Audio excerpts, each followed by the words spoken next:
By federal law, Angel Flight pilots are not allowed to accept a dime for their troubles and expenses.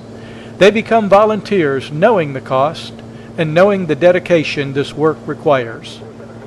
The fact is, though flying is expensive, most Angel Flight pilots are not wealthy. Many make significant personal sacrifices to help those to whom they minister. The pilot owner of this plane participates in owner-assisted annuals each year to shave hundreds of dollars off the cost of the mandatory inspections. For the past 15 years, our pilot has lived in 2-bedroom apartments, saving his extra cash to put toward Angel Flights. As the home market dropped recently, he and his wife decided it was time to look for a home. But then they spent 20 months searching for a home priced so that he could keep up his charitable flying. What most people see are the handful of hours pilots spend with passengers. Few have ever had the opportunity you have today to see the multiplied hours pilots spend in support of their charity, behind the scenes, both so they can afford this service, but also to hone and maintain their skills and the airworthiness of their aircraft. This pilot is neither alone nor is he a special case amongst volunteer Angel Flight pilots. It is this dedication of Angel Flight pilots in general that makes Angel Flight a reality. I know one pilot who flew 2 children and a mother home from camp.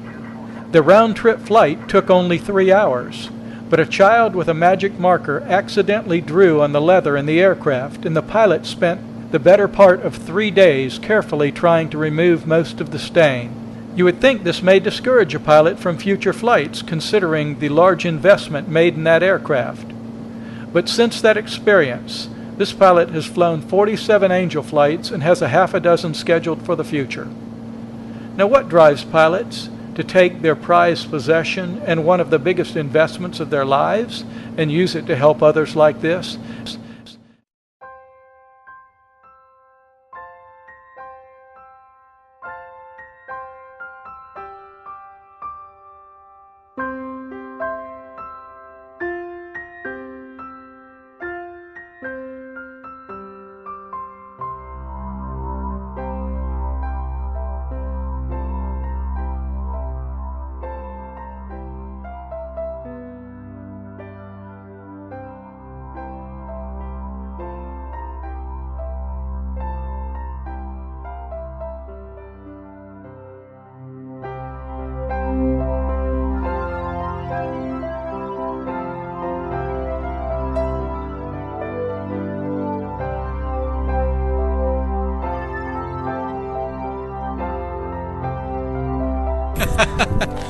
Okay.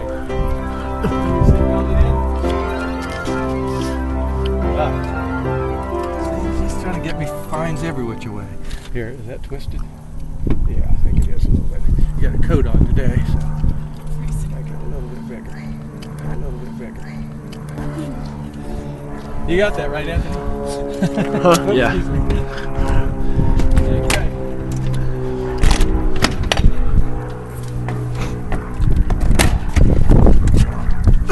Oh, Anthony, he's got to climb up here and work the camera off.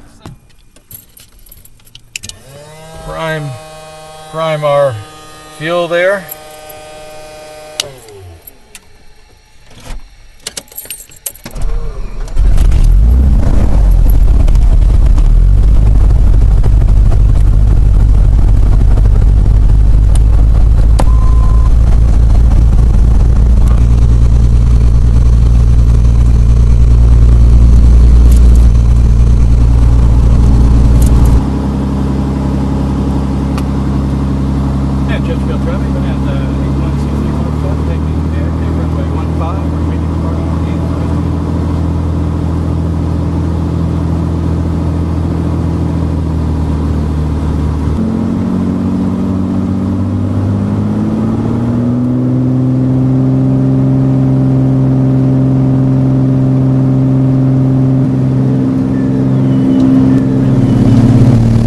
You push it down to go forward, go down, pull it back to go up.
he's doing his best he can. Are you happy about that? Want to say anything? Put it back on autopilot, right? Yeah. You're doing a pretty good job. You're doing a real good job. I want to know. Rebecca said, "Hey, Mom, we're going down." He said, "I could have thought of 1,000 ways to put it, but it would have been better than that." Yeah, you're doing a great job. Very good job. Look at that. You got it straight. You got it level. And it's flying right. Flight 635, short contact, Bonanza approved. Yep. Anthony, what did you think of your Angel flight? It's pretty great. All right. What did you think of being able to fly the plane? Pretty scary. Yeah, and here's his sister coming out of the plane. This is our resident movie star, Catherine. How'd you like the flight? It was good. What did you think of your brother flying the plane? That was scary. Was that your favorite part? Oh yeah. You ask me why I fly Angel flights? My friend, it is no sacrifice.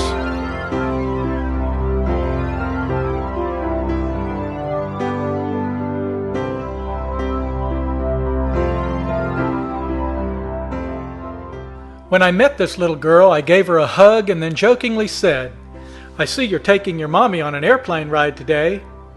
She smiled sheepishly, but when we arrived at her airport, she gave me a hug and said, "Thank you for flying me and my mommy. But you know, I'm not really taking her, she's taking me."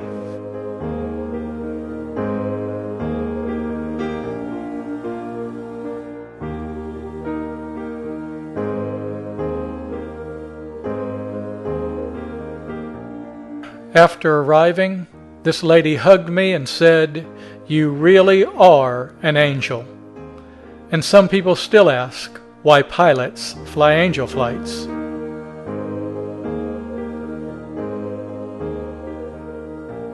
So you are the angel flight pilot? Yes, I And am. what kind of a plane do you fly? I fly a PA-32 with Cherokee 6. Excellent. And your mission today? Mission today is to pick up a gentleman to be treated in Philadelphia, picking him up here at Shenandoah Regional and flying him to North Philly with my North Philly. co-pilot and with my co-pilot and friend Jim Strout. Great, Nice to Jim. meet you. How are you? And it looks like we will probably be flying the same route then, because we're flying to Philadelphia as well. Are you going to the north around Washington, or are you going to the south? We decided because of the weather tracking that we see to the east of us that we're going to take a track which is essentially Victor 143 and then make a turn to the east that'll take us north of the Washington airspace and we'll enter the Philly class Bravo.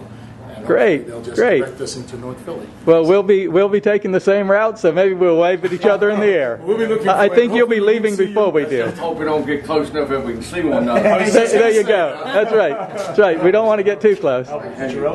Hi, nice to meet you. How you doing? Okay. Well, thank you. This is Mr. Alger, Mr. Terry Alger, who is our passenger today. And his Wonderful. wife, Jane. Great. Well, Terry, it's our pleasure to serve you. Oh, thank you. I appreciate it.